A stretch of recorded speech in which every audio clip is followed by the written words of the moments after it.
Hello again and welcome back to another one. And today we have a couple of updates linked to Eminem's new album The Death of Slim Shady, Dr. Dre and also Diddy. And when it comes to Diddy, we got to hear from his lawyers a few hours ago, and apart from the fact that he revealed that Diddy can't wait to get on the stands to testify, he pretty much can't wait to quote Snitch, you wouldn't believe the angle that Diddy's defense is trying to use right now. And it is quite hilarious, to be honest, and if you were with us for the last one, you remember when Diddy's lawyer said this. 1,000 bottles of baby oil. I don't think it was 1,000. I think it was a lot. I mean, there's a Costco right down the street. You know, I think Americans buy in bulk, as we know. Well, we got an update from Costco, and it's safe to say everyone is distancing themselves from Diddy right now, even brands. And as you'd see, perhaps even Diddy and New York Mayor Eric Adams should have stayed far away from each other based on some wild claims just days before Eric Adams got indicted. And at the latter part of the video, we'll be exploring a wild theory that's gone viral, a theory about the 1,000 bottles of baby oil and why the feds decided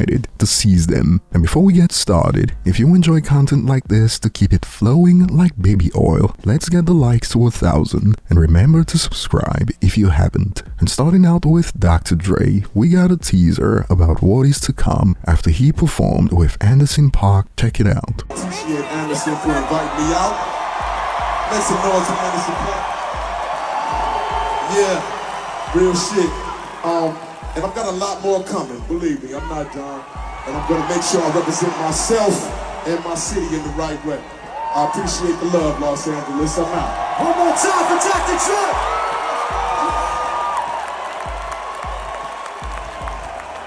We already know that both Snoop and Dre have confirmed that Missionary is dropping this year. Do you know roughly when it'll be coming out? Can you spill the tea on that? Roughly maybe November, early December, and that's just being on the safe side. And we're gonna show up. We're on our A game, like. So perhaps they do mean business this time around. And it is good to see some suggestions like this in reaction to the teaser. We need another 50 Cent album produced by Dr. Dre and Eminem, one last one for hip-hop. And just like 50 did with the Final Lap tour, this could be the final one from the Platinum Trio. And moving on, in the year 2024, we got Eminem still killing it in the United States and internationally, and this one takes us to the United Kingdom, where this just happened. Houdini, the single by Eminem, is now Brit certified platinum. He's been doing this for so long, it is pretty much expected at this point, and people seem to forget how insane it is to pull off these milestones this late into a career. And recently he also surpassed 90 million followers on Spotify, and he remains the fastest growing hip-hop artist on the platform, averaging over 40,000 followers on a daily basis at the moment. And moving on, before we get to the wild theory about Diddy's 1,000 bottles of baby oil, we got Costco out here denying claims made by Diddy's lawyer. They want nothing to do with the controversy. As TMZ reported, Diddy's lawyer offered a potential explanation for why the feds found a large stock of baby oil at the rapper's homes, namely buying in bulk at Costco. But the folks at Costco beg to differ. A spokesperson for Costco tells TMZ none of the company's US locations carry baby oil, even though Diddy's attorney Mark Agnifilo told us the rap mogul might have bought the item in bulk at the members-only warehouse retailer. He has a big house, he buys in bulk. You know, I think they have Costco's and everything. Shut your bitch ass up! Damn. And Diddy's lawyer continues to get cooked following this report. At this point, I'm convinced Diddy's lawyer went to the same law school as Drewski.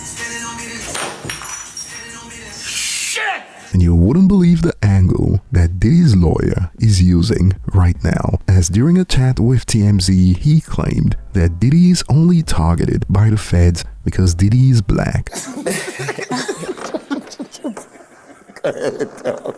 Check out a snippet. This is the type of indictment you would expect from someone in the mafia. I don't know that I could keep him off the stand. He is very eager to tell his story. Let's switch our focus to the government. In my opinion, I'm just gonna say it the way it is. No friend historically of the successful black man, okay? None. And they start making this case, in my opinion, as a takedown of a successful black man. This is the government scrutinizing his businesses are fine. Scrutinizing the taxes, he pays his taxes. He does everything right. What's the last vestige? We're gonna go into his bedroom. We're gonna go into his bedroom because maybe we don't like the way he's having sex. Here's a man who has made some of the most important businesses owned by a black man. Run, owned, created, founded. The vision was that of a black man. What have we done? We have reduced him, not everyone, but a large amount of our society, to being a monster.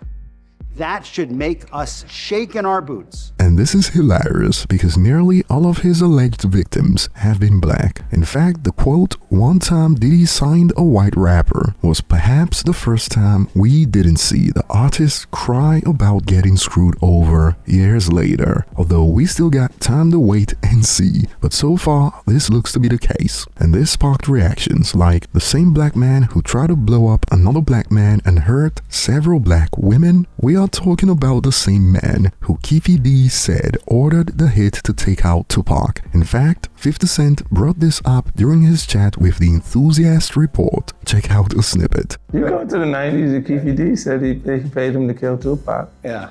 So look, like, you get the craziest accusations. You had TMZ created a docuseries, they went to Tubi, but the series is saying the downfall of Diddy. You're one of the first persons in entertainment to really call out people and kind of have that authority in that, to be able to call people out. I mean, which is pretty amazing. You're kind of, in some ways, draining the swamp of Hollywood. And yeah, I don't have a support system. I don't have a support system of a peer group of artists that I require to do what I'm doing. I've had to be on my own from the beginning. So I don't necessarily have a responsibility to behave a certain way, according to them.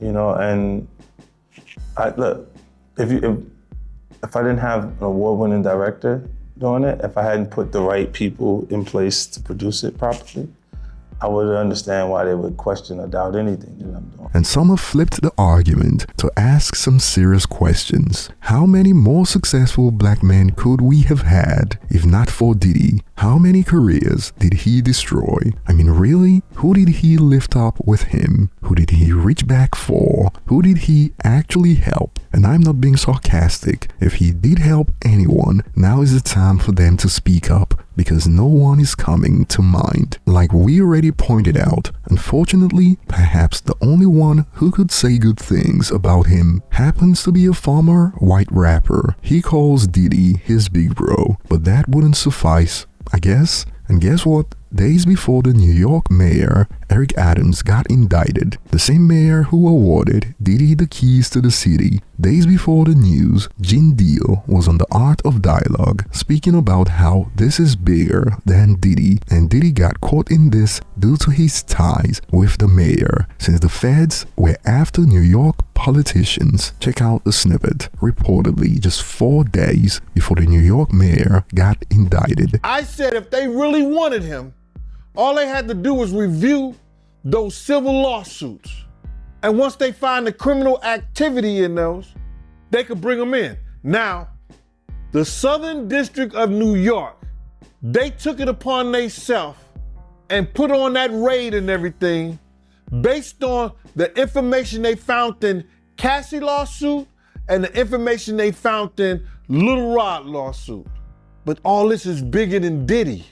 Cause you know who else they was doing investigation on during that whole time period? It was the mayor and the politicians in New York City. They turn around and give him the key to the city. All the mayor people that he brought on here in New York City are all resigning. They all resigning. People ain't gonna tie this together, but if you look at it, you have to say, because of Mayor Adams and his relationship with Diddy, it brought on the Southern District of New York to start investigating Diddy on civil lawsuits that was put against him. Because the feds is going after all these politicians in New York City. And the fact that Gin Deal seems to know so much has led to some wild conclusions. Gin is complicit, he should be thrown in jail for knowing ish and not saying anything. And boy, some wild theories have hit the web about why the feds took 1,000 bottles of baby oil. For instance, check out this breakdown from TikTok that's made the rounds on social media. Between his properties where they raided, even 100 bottles between all those properties, that's somewhat reasonable. But it was 1,000 bottles and the FBI took it, which was weird because, okay, you just like to do some freaky stuff, but then why would the FBI take it? Because they know what it is. We've heard about Diddy talk about his parties and stuff like that, but no one ever brought up baby oil, which is kind of weird because even talking about the parties, if that was something that was going down on a regular basis, people kind of bring it up as a joke within the industry and they would kind of throw things out there because people don't know what's going on. I've never heard of anything about that until now. And the main reason why I know it's drugs is because of this movie. Blink Twice,